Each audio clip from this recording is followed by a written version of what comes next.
तो hello friend, स्वागत है आप सभी का अपने यूट्यूब चैनल टुडेज कॉन्टेंट पे। और यहाँ पर हम बात करने वाले हैं सेकंड शिफ्ट की 7 अक्टूबर सेकंड शिफ्ट के बारे में। ठीक है, तो जीके जीएस के प्रश्न के बारे में हम यहाँ पर डिस्कस करने वाले हैं। ठीक है, तो देखिए पहला क्वेश्चन क्या आपका पूछा गया, नरसिंह वर्मन द्वितीय किस वंश से संबंधित था। तो नरसिंह वर्मन द्वितीय यह किस वंश से संबंधित था, आपका पल्लव वंश से संबंधित था, ये आपको याद रखना है। ठीक है, तो किस वंश से संबंधित था, पल्लव वंश से संबंधित था। और इसको राजमल्ला के नाम से भी जानते हैं। ठीक है, नरसिंह वर्मन जो था इसको किस नाम से जानते हैं, राजमल्ला के नाम से भी इसको जानते हैं, ये आपको याद रखना है। ठीक है, वही इसके द्वारा जो है इसके पल्लव वंश में जो है कौन कौन से मंदिर बनाए गए थे, मंदिर जो है इनकी बात करें तो कौन कौन से मंदिर यहाँ पर बनाए गए थे। मामल्ला, मामल्लापुरम ये मंदिर बनाया गया था इसके वंश में। तो इसके अलावा जो है कांचीपुरम, कांचीपुरम कैलाशनाथ मंदिर। ठीक है, कांचीपुरम का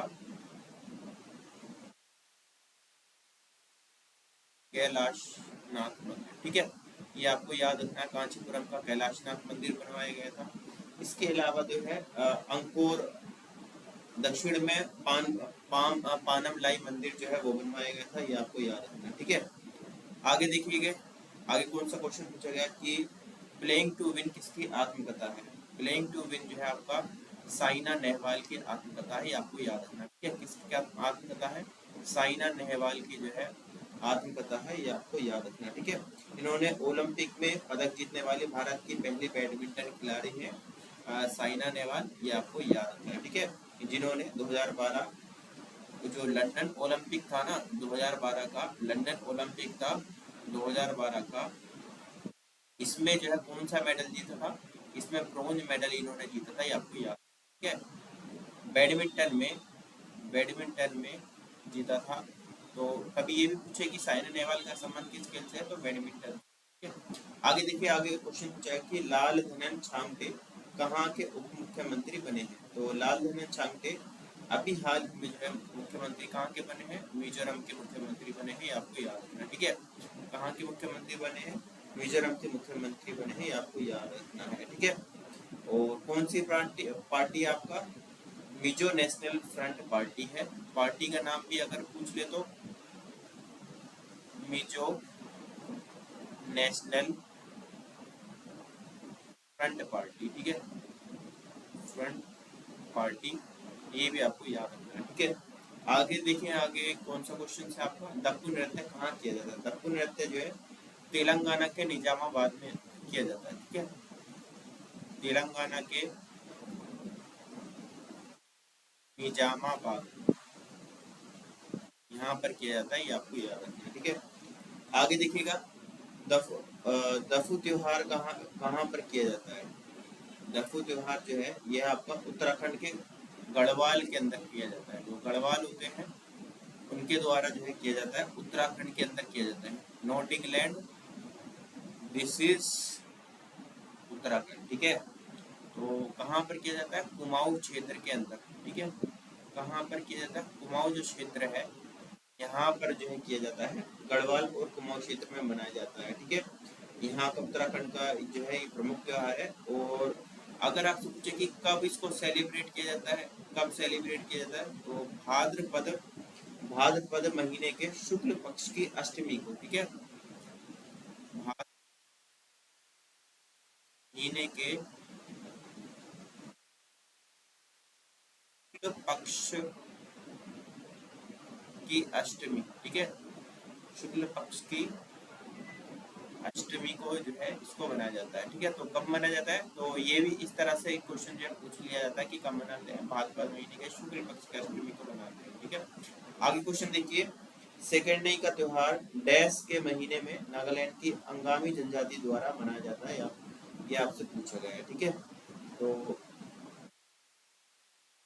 इसका जो है आंसर जो है नहीं मिला है, शायद मैंने इसको पीवाईक्यू में करा है, याद नहीं है मेरे को। ठीक है, इसका आंसर जो है आपको बताना है, यहाँ पर इसको अंगामी कर लेना। ठीक है, अंगामी जनजाति द्वारा मनाया जाता है। ठीक है,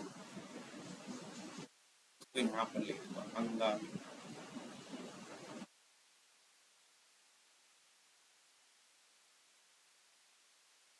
तो यह आपका कहाँ मनाया जाता है, आपका नागालैंड के अंदर मनाया जाता है। ठीक है, नागालैंड के अंदर किसके द्वारा, अंगामी जनजाति के द्वारा मनाया जाता है। और कौन सा माह में मनाया जाता है, फेब्रवरी जो मंथ है इसके अंदर मनाया जाता है, आपको याद रखना। ठीक है, फेब्रवरी के मंथ में इसको मनाया जाता है, नागालैंड के अंदर मनाते हैं। ठीक है, आगे क्वेश्चन देखिए, आगे क्या पूछा गया है कि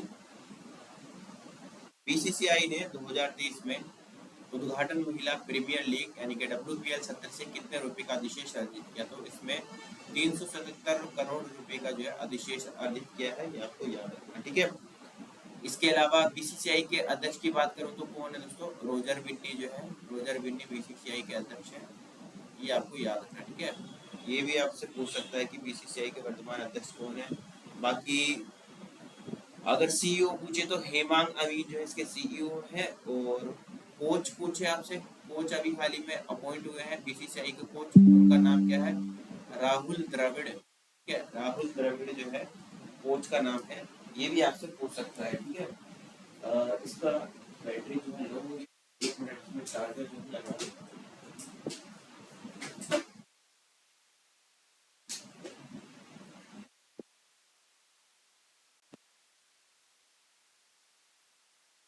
इसमें ध्यान नहीं दिया था कि इसका बैटरी लो है। ठीक है, बट कोई बात नहीं। ठीक है, इसके अलावा पूछे आपसे कोच कौन है, राहुल द्रविड़ जो है ये इसके कोच हो गए भारतीय क्रिकेट टीम के, बीसीसीआई के, आपको याद रखना। ठीक है, आगे देखिए, आगे क्वेश्चन क्या पूछा गया आपसे, किस कथक कलाकार को 2020 में पद्मश्री से सम्मानित किया गया। तो इनका संबंध कुछ आपसे सितारा देवी है। ठीक है, तो सितारा देवी को 2020 में कथक कलाकार है।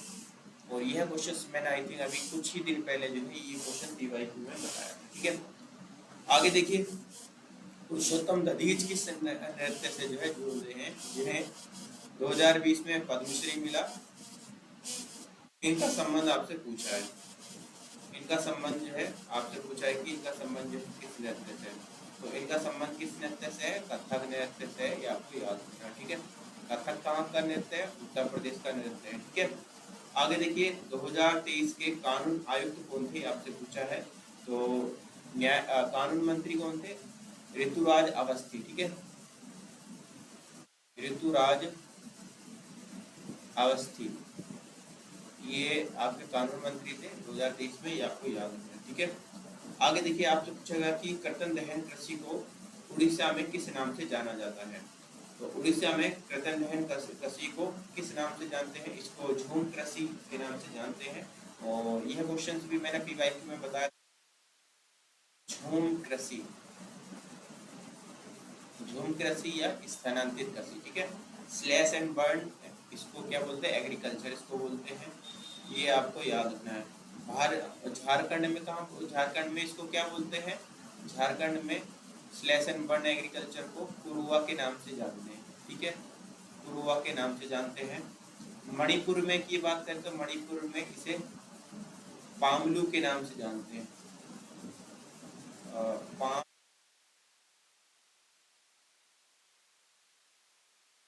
पामलू के नाम से जानते हैं मणिपुर में, ये भी आपको याद रखना। ठीक है, तो पूछ लेता है कभी कभी मणिपुर में किस नाम से जानते हैं। वहीं आपका छत्तीसगढ़, आपसे छत्तीसगढ़ और अंडमान निकोबार। ठीक है, यहाँ पर क्या बोलते हैं, यहाँ पर दीपा बोलते हैं इस एग्रीकल्चर को, ये भी आपको याद रखना है। ठीक है, नेक्स्ट क्वेश्चन क्या पूछा गया आपसे, 2011 की जनगणना के अनुसार बिहार का लिंगानुपात। ठीक है, तो 1000 पुरुषों पर 918 महिलाएं, ये आपसे पूछा गया है। ठीक है, फर्स्ट शिफ्ट में पूछा गया था कि 9000 पुरुषों पर कितनी महिलाएं, तो 943 महिलाएं। भारत का लिंगानुपात यहाँ पर बिहार का पूछा गया है, ये आपको याद रखना है। ठीक है, बाकी और क्वेश्चन जो है सेकंड शिफ्ट में मैं आपको जो है प्रोवाइड करा दूंगा।